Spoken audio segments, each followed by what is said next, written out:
বাংলাদেশ সীমান্তে নিরাপত্তা জোরদারের নামে প্রাণঘাতী পদক্ষেপ নিতে যাচ্ছে ভারত।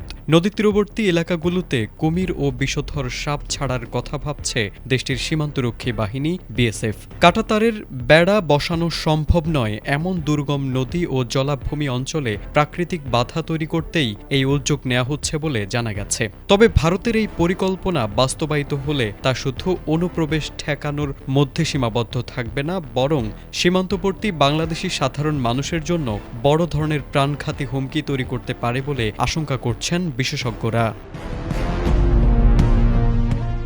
সম্প্রতি আন্তর্জাতিক গণমাধ্যম আল জাজিরার এক প্রতিবেদনে বলা হয়, গত ২৬ মার্চ বিএসএফ এর সদর দপ্তর থেকে একটি অভ্যন্তরীণ নির্দেশনা জারি করা হয়েছে। এতে ভারতের উত্তর ও উত্তর পূর্বাঞ্চলের সীমান্ত নদীমাতৃক এলাকাগুলোতে কুমির ও বিষধর সাপ মোতায়েনের সম্ভাব্যতা যাচাইয়ের নির্দেশ দেওয়া হয়। প্রতিবেদনে আরও উল্লেখ করা হয়, ভারতের কেন্দ্রীয় স্বরাষ্ট্রমন্ত্রী অমিত শাহের নির্দেশনায় এই পরিকল্পনার কাজ শুরু হয়েছে এবং এর আগে ৯ ফেব্রুয়ারি বিএসএফ মহাপরিচালকের সভাপতিত্বে এক বৈঠকে বিষয়টি নিয়ে প্রাথমিক আলোচনা হয়।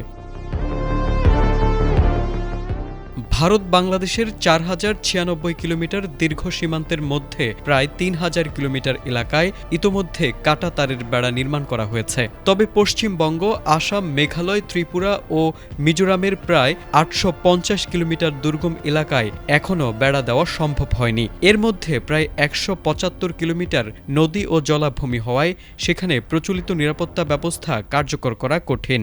বিএসএফের দাবি, এই এলাকাগুলো দিয়েই সবচেয়ে বেশি অনুপ্রবেশ ও সীমান্ত অপরাধ ঘটে থাকে।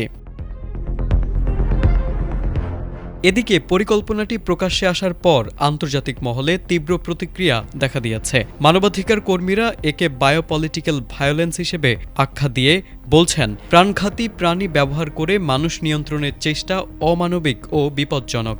গবেষক ও বন্য প্রাণী বিশেষজ্ঞরা সতর্ক করে বলছেন, সাপ বা কুমির কখনো অনুপ্রবেশকারী ও সাধারণ মানুষের মধ্যে পার্থক্য করতে পারবে না, ফলে সীমান্তবর্তী জনগণের জীবন ঝুঁকিতে পড়বে। এছাড়া এসব প্রাণী স্থানীয় না হলে পরিবেশগত ভারসাম্য নষ্ট হওয়ার পাশাপাশি বন্যার সময় উভয় দেশের জনবসতিতে ছড়িয়ে পড়ার আশঙ্কাও রয়েছে বলে জানান বিশেষজ্ঞরা।